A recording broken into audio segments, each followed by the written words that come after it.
in the first segment, they had Tony Schiavone, who is the interviewer now, I guess, the live interviewer, but they took your advice from some time back. I'm starting to regret that advice. He's starting to slip. Well, but at the same time, at least it's better than hearing more of him.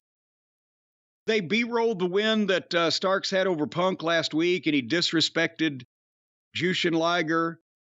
And I wrote, it's almost like they're trying to explain what's going on, and it makes sense. It's amazing. So Tony asked Starks about all the controversy. But meanwhile, the fans are chanting, "You deserve it," because they know that Starks cheated, but still they wanted to see Starks get ahead. And they're going to be starting to pick up on that he's switching heel. Because he agreed with him. Yeah, I do deserve it. And he had a Louis Vuitton satchel there. And he, what's in my bag? Nothing. I just bought a new Louis Vuitton bag. A Louis Vuitton? It's a Louis Vuitton. It's a Louis. It's an offshoot brand. He got it at boxofawesome.com. No, he did not. They have real brands there. Not Louis Vuitton or Louis Vuitton.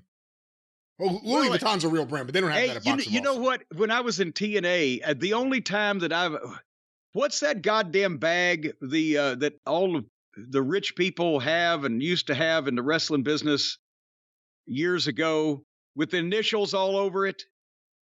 The three initials, the goddamn fancy luggage with three initials. Oh, goddamn, it's got... This is a great story. It's got the initials all over it. I've forgotten the name of them now, but Jeremy Borash got me one of those. They regularly are like $1,500 or whatever, but he knew somebody that had black market shit of this brand that somebody that worked at the factory went in at night and made their own shit out of the real materials and then sold them under the table. So I got one of these $1,500 bags for like $100. What kind of bag is it? It's one of those bags with the initials all over it. Whose initials? I can't remember. I'm trying to remember the name. I thought you'd know, having all this fancy shit in your own home.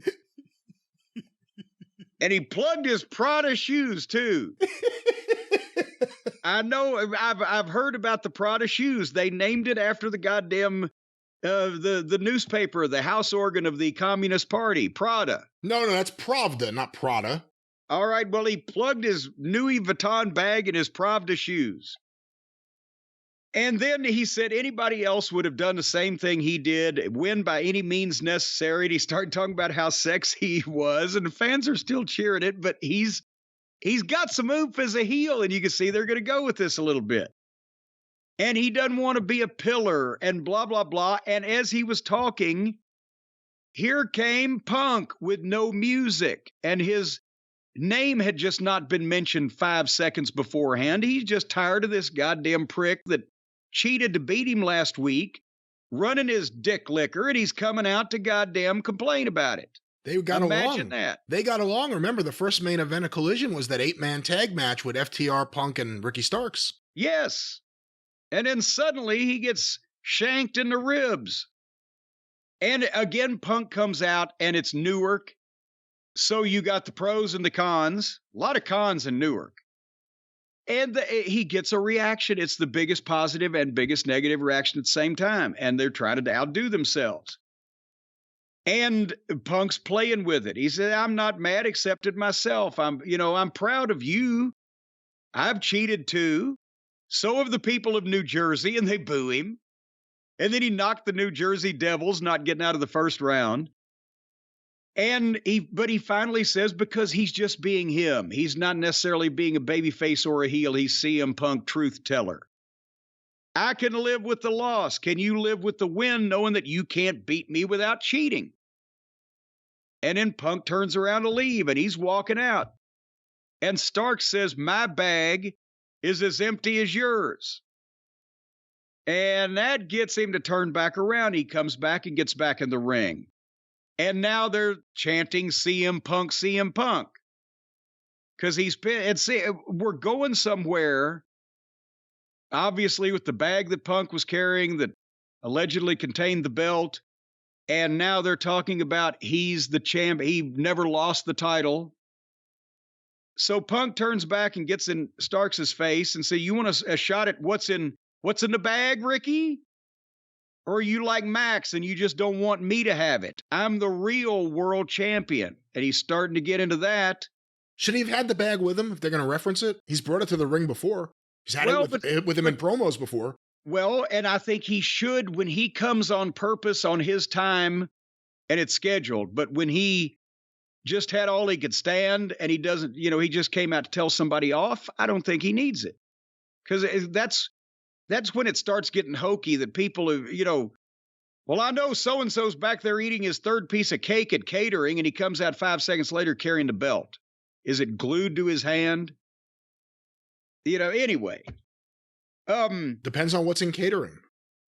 True. But now they got good catering now these days over in the WWF. We know that much. We're not talking WWF. Well, I know, but I'm just saying it just depends. Cage and Dino come out and they interrupt and say, "This is taking too long. We're required to be here, but we don't want to have to sit through all this." And then Cage, who is holding the TNT belt that Dino Douche won, asks, "What kind of guy carries a title that he didn't win?" And then as that's happening and Cage is being a good heel, here comes Darby. And he snatches Christian's microphone on the way to the ring and gets in the ring and talks to Starks too. And calls Punk his good friend and puts his arm around him. So this is it watching the talent that knows what the fuck is going on and are kind of with it, playing with the crowd reactions that the Buckaroos and their fans have foisted off on them, does my heart good.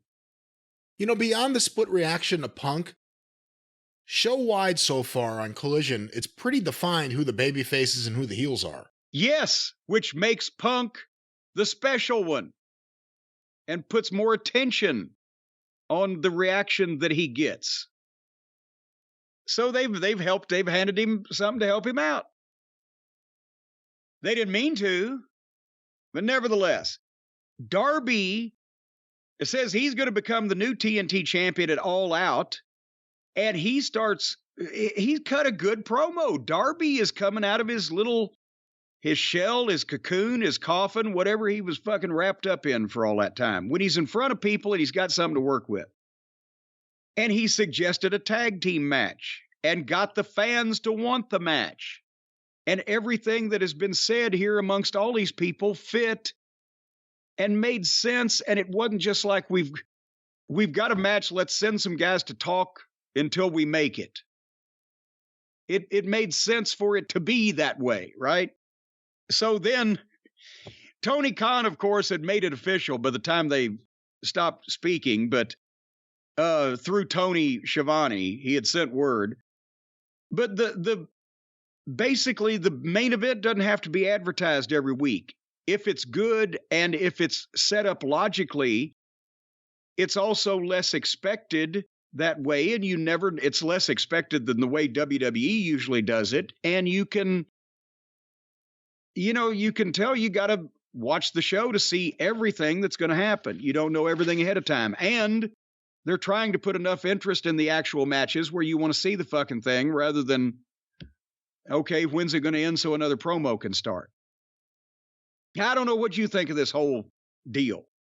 I thought it was an okay open. Again, they didn't bill CM Punk as wrestling. Even like FTR, they were, I think in the announcements beforehand, it was just, we'll hear from FTR. And from AEW history, you're taught that doesn't necessarily mean they'll be there. It could just be a video. Remember, we'll hear from CM Punk on Rampage. And it would just be like a 30-second video of him talking about a match on there. I think they can cure that if they would put the word live in. We'll hear live from FTR. Yeah, I think so. But, on the other hand, we thought Punk would be there. It's Collision. They're back in the States. There was no Punk match build. So, yeah, the people booed Punk. Some of them did. A lot of them cheered him, too. But at the end of the day, everyone was happy you're actually going to get a match with him. And to the point earlier, they didn't build this big match. But if you were watching or you were there live, you reacted to the idea that all of a sudden you got it. And there needs to be a mixture on wrestling television. It's not like a pay-per-view or a big event where you're trying to sell tickets to a house show, or even a big premium live event where you just want people to watch it because it's for this is an infomercial that you make interesting. And now, obviously, in the modern day, you're getting paid for television, but you still can't make every week Nick Goulas's greatest card I've ever signed. He said that every week for 40 years.